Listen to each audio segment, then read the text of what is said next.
In today's module, we are going to learn about origins of globalization. Most scholars and researchers have consensus that globalization is the product of contemporary world. In this era, widespread development of infrastructure and connectivity, we see that how such infrastructures and connectivity is forcing different parts of the world to interact with each other. So, interaction between the nations and their increased global flow of ideas and culture is going on now.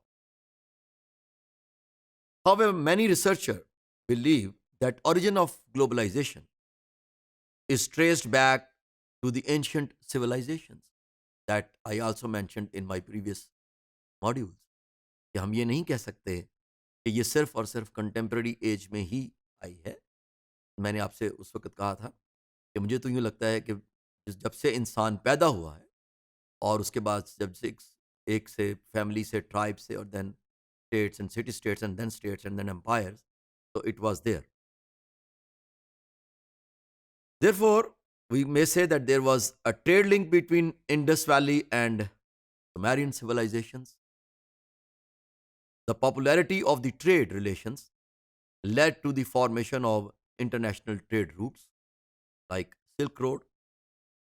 This is how today, China Pakistan economic corridor is also making a history in this perspective.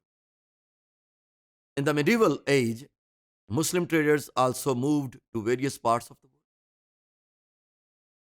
As more and more people started traveling for trade and continued migration for several other reasons, it led to the intermingling of cultures and languages through their interaction. This interaction, or I would say cultural exchange, definitely creates us a world that has its own values. That values may be considered more material or based on commercialism, but it is a fact that it is there. Explorers like Columbus sailed through the oceans in search of new countries, which led to create more trade links and formation of colonies. Industrial revolution is considered as one of the major event that led to globalization.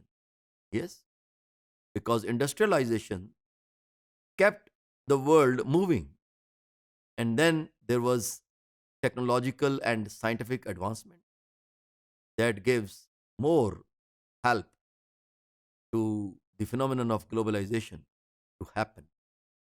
Increased quantity and quality, more productions regarding goods and services, increased exports,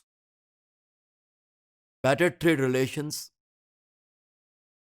consumers of European market increased.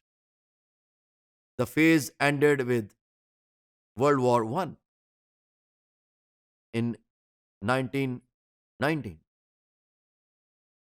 After World War II in 1945, modern phase of globalization started. We may call it a contemporary world or a contemporary phase of globalization. Flexibility of national borders, cross border trade agreements, global trade flows or trade relations, emergence of United Nations as an international body, establishment of World Trade Organization, and blend of global corporations created a single global market. One of the social scientists, Kenichi Ome, once says that how this global world is captured by four eyes, that is digit I.